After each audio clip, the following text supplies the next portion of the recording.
I wasn't expecting anyone at that hour. But when I opened the door and saw her standing there, tired, quiet, and trying not to fall apart, I knew this night would change everything. Sometimes love doesn't enter your life with fireworks. Sometimes it just knocks, softly, at midnight.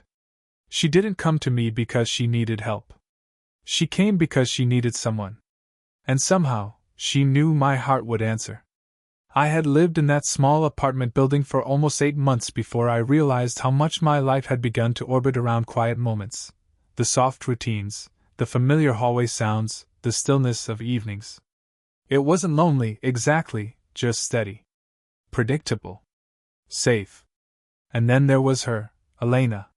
She lived just one door down from mine. We didn't speak much in the beginning, just brief smiles when our paths crossed, polite greetings, the gentle acknowledgement that we were neighbors who respected silence. But there was something about her presence, calm, grounded, graceful. A kind of quiet strength that didn't demand attention but still held it. If you like my story, then subscribe my channel. I noticed things about her without meaning to, the way she carried herself, not hurried but not slow either, as though she had learned to move through the world gently. The soft unravel of her hair at the end of the day. The faint scent of jasmine that lingered near her when we passed in the hallway. The way her eyes held warmth even when she was clearly tired. Elena must have been in her early 40s, but age didn't sit on her like time, it rested on her like experience. In the way she listened before speaking. In the way her smiles felt thoughtful, not casual. She seemed like someone who had lived, learned, and chosen calmness over chaos. I never tried to pursue anything. Never crossed boundaries. I was 24, younger, still figuring things out. She felt like someone who already understood the world in ways I hadn't grown into yet. Most evenings, I'd hear her unlock her door at almost the same time. The soft click, the rustle of her setting down her bag, a quiet sigh that carried just beyond the wall we shared. Not sadness exactly, just a tiredness that settles into the body after long days. Sometimes, from my window, I'd see her on her small balcony, watering plants as the late sun touched her hair with this gentle gold. She always looked peaceful there. As if that small space of air and leaves was where she finally allowed herself to breathe. I didn't know her story yet. But I could feel that she had one. There was a distance between us, not unkind, not cold, just careful. The respectful kind that says, we are neighbors. We are strangers. But maybe we notice each other just a little more than strangers should. And yet, even in that distance, something unspoken formed, something small, soft, and real. I never expected it to change. I never expected anything to happen at all. But life has this quiet way of shifting when you least expect it. And sometimes, everything begins with something as simple as hearing a knock at your door, long after the world has fallen asleep. It was close to midnight when it happened. The building was quiet, the kind of quiet that settles after a long day, when everyone has gone to bed or retreated into their own worlds. I was half awake, reading something I wasn't really focused on, letting the sound of the night fill the room. The hum of the refrigerator, the faint whisper of traffic far outside, the steady rhythm of my own breathing. And then, a knock. Not loud. Not urgent. Just gentle. 3 soft taps.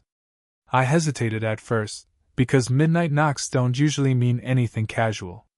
But something about the sound, cautious, almost apologetic, made me get up immediately. When I opened the door, there she was. Elena. Her hair was pulled back loosely, as if she had been resting and got up quickly. The soft sweater she wore hung slightly from one shoulder, and there was a quiet uncertainty in her expression. Not fear, just hesitation. A kind of vulnerability she didn't usually show. Hey, she said softly, her voice steady but low. I'm sorry to bother you this late. I told her it was all right, that she could come to me any time. She took a small breath, almost relieved, but not fully. Then she explained, something in her apartment had started making a strange electrical sound. A light flickering in her hallway. She wasn't sure if it was serious, but she didn't feel comfortable being alone with it. It wasn't really about the light. I could tell. Not from anything she said, but from the way she stood there, fingers lightly touching the sleeve of her sweater, as if grounding herself. I grabbed my toolbox and followed her to her apartment. Walking inside felt like stepping into a different world. Warm. Soft. Lived in. The lights were dim, casting gentle amber across the room. A mug with tea still steaming sat on the kitchen counter. A blanket was draped over the sofa, slightly wrinkled from where she had been sitting. The place smelled faintly of chamomile and something floral, maybe the lotion she used, or maybe just her. She pointed to the hallway where the light flickered every few seconds, a quiet, stuttering glow. I worked on it, replacing the loose contact, adjusting the switch, focusing more carefully than the job required, not because I needed to, but because the moment felt delicate. Elena stood nearby, hands clasped loosely in front of her, watching me with this soft, thoughtful expression. Not expecting anything. Just present. When the light finally steadied, she exhaled, a small, slow breath that carried more relief than the situation should have needed. "Thank you," she murmured. Her voice sounded tired. Not the tired of a long day, but the tired of a long life. I didn't ask questions. I just offered a gentle smile. She hesitated for a second, then, "Would you like some tea before you go?" Not an invitation to stay the night. Not a request for comfort. Just a quiet wish to not be alone. And that was the moment, small, ordinary, tender, when something real began. I followed her into the kitchen, and the room felt different now that we weren't just passing neighbors. The soft amber light above the counter cast a warm, gentle glow across her face, softening the tiredness in her eyes. She moved quietly, almost gracefully, opening a cabinet for tea, letting the silence rest comfortably between us. There are moments when silence doesn't feel like emptiness, it feels like understanding. She set a kettle on the stove and leaned lightly against the counter, folding her arms. Her gaze drifted toward the window, where the night pressed softly against the glass. The world outside was asleep. In here, it felt like time had decided to slow down for us. "I didn't want to bother you," she said after a moment. I didn't know who else to ask." There was a small tremor in that sentence, the slightest hint of uncertainty she rarely let anyone see. "You can knock on my door any time," I replied, voice low and steady. "You don't have to handle everything alone." She looked at me then, really looked, and something in her expression softened. Not gratitude exactly, but recognition. As if she saw that I wasn't offering help out of obligation, but simply because I cared. The kettle clicked off. She poured the tea, and the faint scent of chamomile and honey filled the space. When she handed me the mug, our fingers brushed, barely there, but long enough to feel the warmth of skin meeting skin. A tiny pause. A quiet spark. Neither of us acknowledged it, but we didn't need to. We sat at the small kitchen table, close, but not too close. Just enough that the space between us felt intentional, not accidental. She spoke first. "I used to love nights," she said, hands wrapped around her cup. "They used to feel peaceful. Now they just feel quiet." Her voice wasn't dramatic, just honest. I listened, not to respond, but to understand. She told me about her days, long hours at work, the kind of routine that wears at the spirit more than the body. The silence she returned home to every night. The way conversation seemed to disappear from her life after certain relationships faded. There was no self-pity in her words. Just truth. I told her a little about myself too, not much, but enough for her to see that I understood the weight of lonely evenings, even at my age. The search for meaning, connection, a place to rest your heart. At one point, she laughed softly, a quiet sound, warm and almost surprised, as if laughter hadn't been something she expected tonight. Her hand moved, almost unconsciously, and brushed mine again, this time lingering just a breath longer.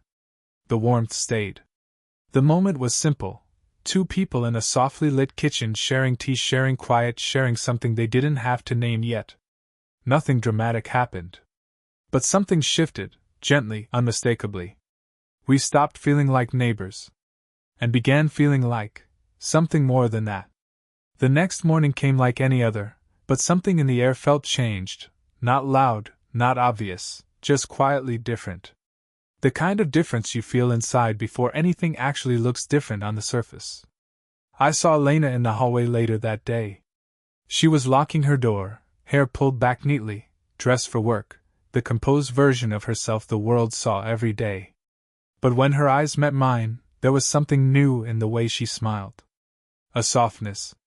A shared memory. A warmth that hadn't been there before. "Good morning," she said, voice calm as always, yet gentler now. "Morning," I replied, feeling a small warmth spread through my chest. It wasn't dramatic. No lingering stares. No bold gestures. Just two people who now carried a quiet understanding between them, something unspoken, tender, and real. Over the next few days, our paths crossed more often. Or maybe we simply noticed each other more than we had before. A little longer at the mailbox. A few extra steps walking to the parking lot. Pauses before saying goodbye. Conversations began to stretch out, small things, simple things, the kind of things you only share when you feel safe being yourself. She told me about the plants on her balcony, how she grew them from cuttings gifted by old friends, each one holding a memory. I listened, and I could see how her tenderness lived in the small parts of her life, not just in her words. I told her about the music I was learning on guitar, the songs I played late at night when the world was quiet. She asked me if I could play sometime. I didn't promise anything, but the idea lingered there, warm and possible. There were small touches too, accidental at first, then, maybe not accidental. Her shoulder brushing mine when we moved past each other in the narrow hallway. Her hand tapping lightly on my arm when she laughed. My fingers steadying a book she nearly dropped while unlocking her door. Little things, tiny sparks, nothing rushed. The world didn't need to know. This was just ours. One evening, I found her sitting on her balcony, watering her plants slowly, letting the last of the sunlight warm her hair. She looked peaceful and far away, lost in her own thoughts. She saw me through the balcony rail and smiled. "You're free for a minute?" she asked. I stepped out to my own balcony, just across from hers, only a few feet apart, but separated by the thin walls of our homes and the invisible space between two hearts slowly learning each other's rhythm. We talked quietly, voices low, as if not wanting to disturb the evening air. About simple things, music, work, memories of childhood summers. And beneath all of it, the closeness deepened without either of us saying anything about it. We didn't flirt. We didn't label anything. We just felt. And sometimes that says more than any confession spoken too soon. Something had begun, gently, naturally, like a seed opening in the soft soil of shared moments. Neither of us rushed it. We simply let it grow. It was the kind of rain that didn't begin with warning, no wind, no thunder, just a sudden, steady curtain of sound falling softly over everything. The building felt warmer against the coolness outside, wrapped in the hush that rain brings. I was sitting on my couch, half listening to the quiet rhythm of it, when there was a knock on my door. Soft, like the first time. But this knock didn't carry hesitation. It carried need. When I opened the door, Elena stood there without an umbrella, small droplets resting on her hair and shoulders. She wasn't drenched, just touched by the rain, as though she had stepped outside only long enough to feel the world and then changed her mind. Her sweater sleeves were pulled to her palms, held loosely in her hands. Her voice was gentler than usual. "Can I stay for a little while?" There was no explanation offered. And none was needed. I stepped aside, and she walked in, removing her shoes out of habit and brushing her fingers lightly through her damp hair. The air felt different now, softer, more vulnerable, as though the walls themselves recognized that something deeper was unfolding. We didn't go to the kitchen this time. We went to the couch, side by side, the rain sounding like a quiet heartbeat against the windows. For a long time, we didn't speak. Silence again. Not heavy. Just real. Finally, she exhaled, a breath that came from somewhere deep inside her. I used to love nights like this, she said, eyes fixed on the window. When I was younger, rain felt comforting. Like it understood me. A small pause. Somewhere along the way, it just started reminding me of everything I lost. Her voice didn't break, but something inside it did. I didn't interrupt. Didn't try to fill the space. The rain spoke for both of us. She continued slowly, carefully, telling me about the relationship she once had. A long one, the kind you build a life around. It hadn't ended painfully, just quietly. Two people becoming strangers while still standing beside each other. A slow erosion instead of a storm. It's strange, she said. You don't realize how lonely you've become until you suddenly feel seen again. Her words hung there, fragile, honest, trembling in their truth. Without thinking, without planning, I reached out and placed my hand on hers. Not gripping.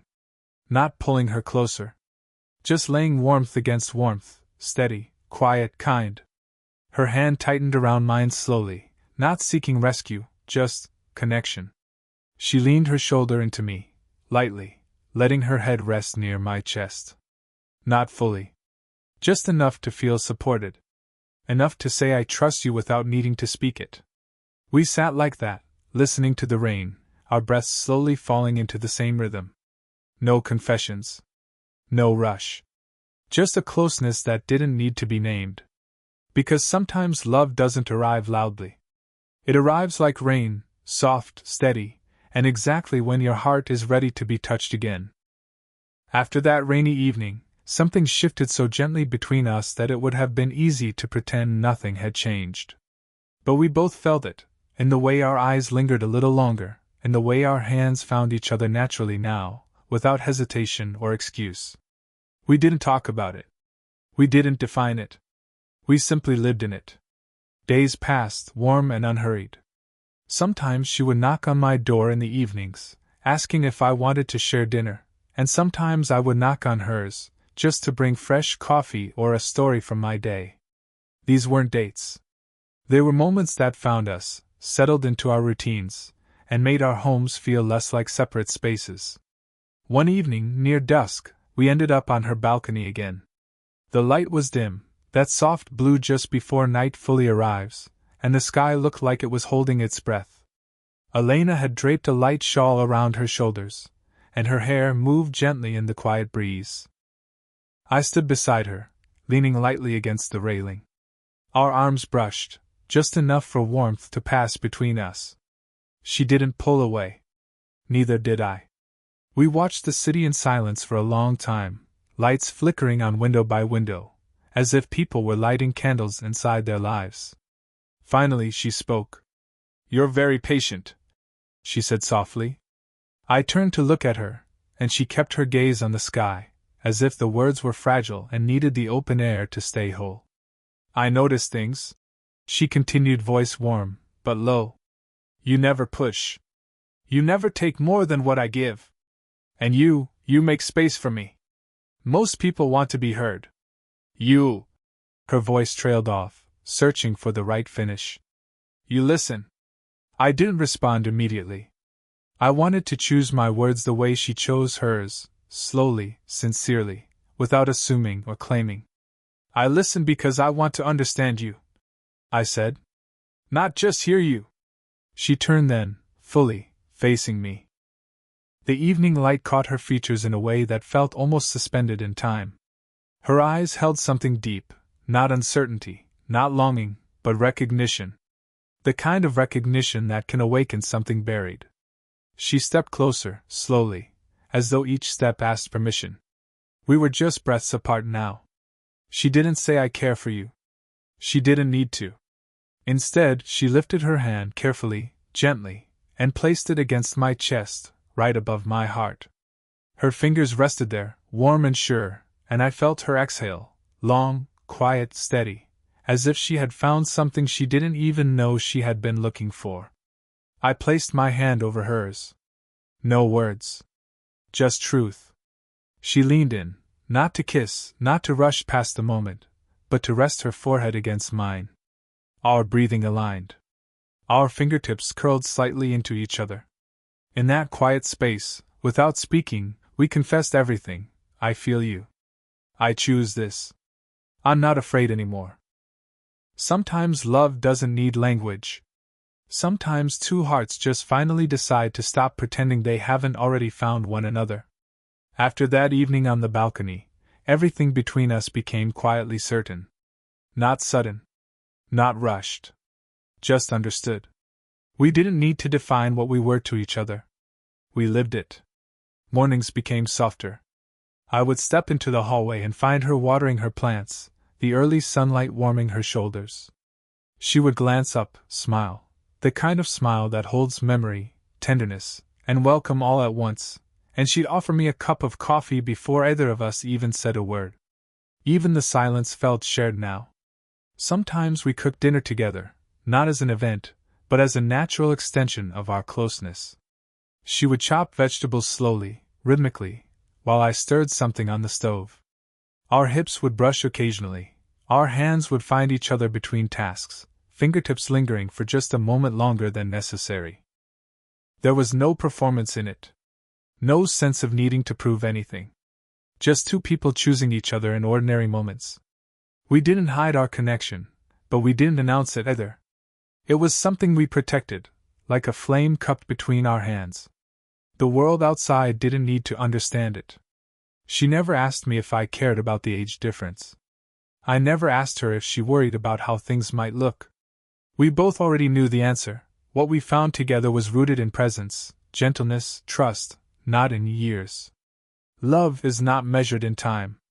It is measured in depth. One evening, as autumn began to settle in, we sat together on the couch, a soft blanket across our legs, warm lamplight filling the room. She rested against me, her head in the space between my chest and shoulder, my arm around her in a quiet embrace that felt like home.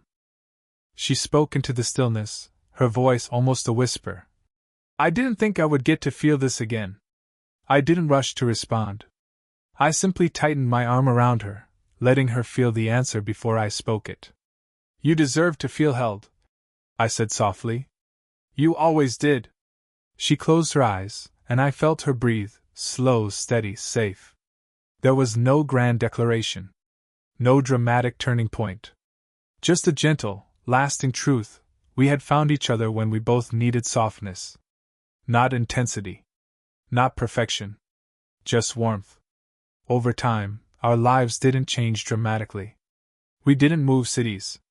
We didn't rewrite our worlds for each other.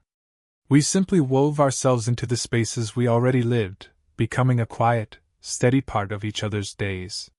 Love, in the end, wasn't a loud arrival. It was a quiet presence. A soft knock at midnight. A cup of tea shared in a warm kitchen. A hand resting against a heartbeat. A shoulder leaned into during the sound of rain. It was the peace of knowing, I am not alone anymore. And neither are you.